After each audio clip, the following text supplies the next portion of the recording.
Bonjour, ici Vincent Cadio. Merci de nous rejoindre dans cette formation spécifique pour les salariés entrepreneurs.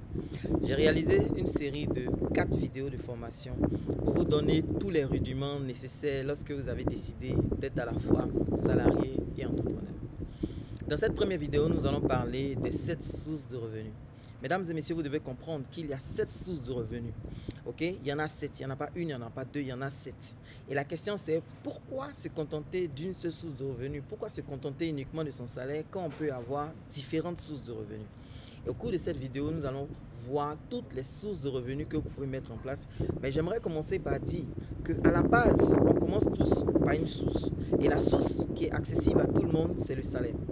Ok, nous avons du temps, nous avons de l'énergie.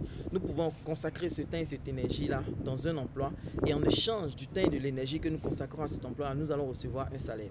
Et c'est à partir du salaire que nous allons pouvoir économiser pour pouvoir mettre en place toutes les autres sources de revenus. Ok, donc la première source de revenus, la base, c'est le salaire. Je vais l'écrire.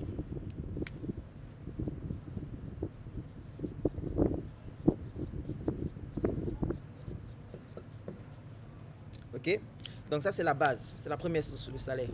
Et le salaire va nous permettre en fait de pouvoir mettre en place les autres sources de revenus. À côté du salaire, qu'est-ce que nous allons faire? La première chose que nous allons faire, c'est prendre notre salaire et aller le mettre quelque part où on peut le garder en sécurité.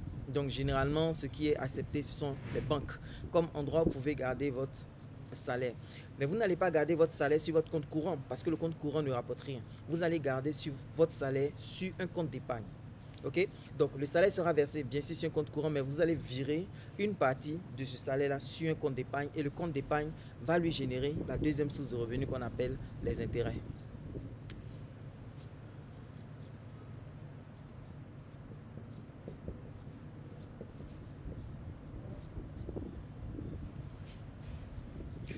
Aujourd'hui, Aujourd'hui en Côte d'Ivoire, si vous déposez votre argent dans toutes les banques, les banques sont d'accord de vous donner un intérêt sur votre épargne à hauteur de 3,5% par an. Ça, c'est le taux hors taxe, c'est-à-dire que de ce taux-là, ils vont retirer certaines taxes de l'État. Par exemple, il y a une taxe qu'on appelle la taxe sur les intérêts créditeurs, etc., etc. Mais au moins, votre argent commence à vous rapporter de l'argent. Ça, c'est vraiment le premier pas. Vous travaillez, vous consacrez votre temps et votre énergie pour avoir de l'argent. Et maintenant, cet argent-là, lui seul travaille pour produire des intérêts. Ça, c'est la deuxième source de revenus. Ensuite, vous pouvez mettre en place, quand vous avez suffisamment d'épargne, vous pouvez mettre en place un premier business qui lui va générer la troisième source de revenus qu'on appelle les profits.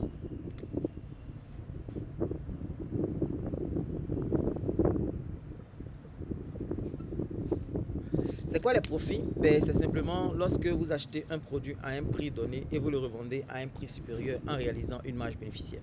Donc ça, c'est la troisième source de revenus, ça peut être les profits. Ensuite, vous pouvez décider de lancer un autre type d'activité qui va vous permettre de générer des revenus qui peuvent venir fréquemment tous les mois. Ok, généralement, on va parler de loyer.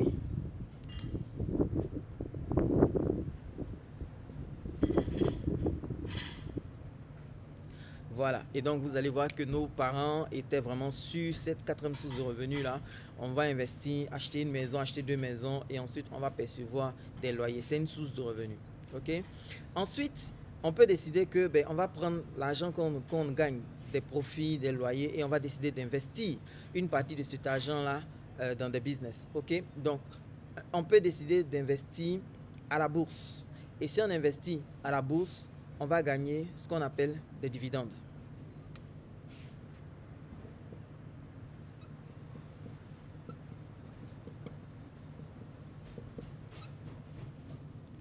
Ok, donc les dividendes, c'est une partie du bénéfice que l'entreprise dans laquelle nous avons investi décide de partager à ses actionnaires. Donc on peut avoir des dividendes. Okay. Une autre façon d'investir, ça peut être par exemple de se dire, moi je préfère plutôt payer des terrains nus, les garder pendant quelques années et au bout de quelques années, ça produit, je peux les revendre un peu plus cher. Ici, on ne va pas parler de profit, on peut parler de profit, mais on parle plutôt de plus-value, on parle d'appréciation. Okay.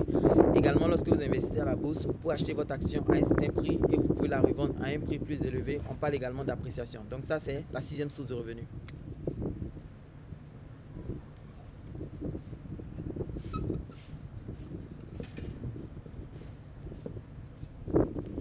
Voilà, ça c'est la 6e source de revenus. Et puis enfin, nous avons la dernière source de revenus, la 7e source de revenus qu'on appelle les droits d'auteur. Les droits d'auteur.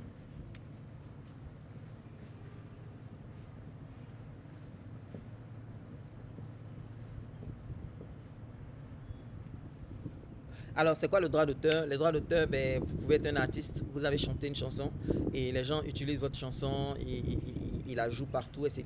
Et vous percevez des droits d'auteur. Ça peut être que vous avez inventé un concept et des gens décident de développer ce concept-là dans leur pays, donc ils vous payent des frais de licence. Ok, c'est pareil que les droits d'auteur. Donc voilà, mesdames et messieurs, vous avez les 7 sources de revenus. Pourquoi quelqu'un de normal va se contenter uniquement de ne vivre que de son salaire, quand à partir du salaire, il a la possibilité de générer toutes ces autres sources de revenus? Donc, c'est vraiment très important. On peut être un salarié, mais rien ne nous empêche de mettre en place toutes ces autres sources de revenus quand on a la bonne méthode. Mais pour ça, il faut arriver à trouver un équilibre entre la vie professionnelle et la vie personnelle. Et c'est ce que nous allons développer. Dans la prochaine vidéo, nous allons voir comment est-ce qu'on peut s'organiser pour, à côté de son emploi qui génère le salaire, on ait la capacité de pouvoir mettre en place d'autres business qui vont nous générer d'autres sources de revenus. Rendez-vous dans la prochaine vidéo. Merci.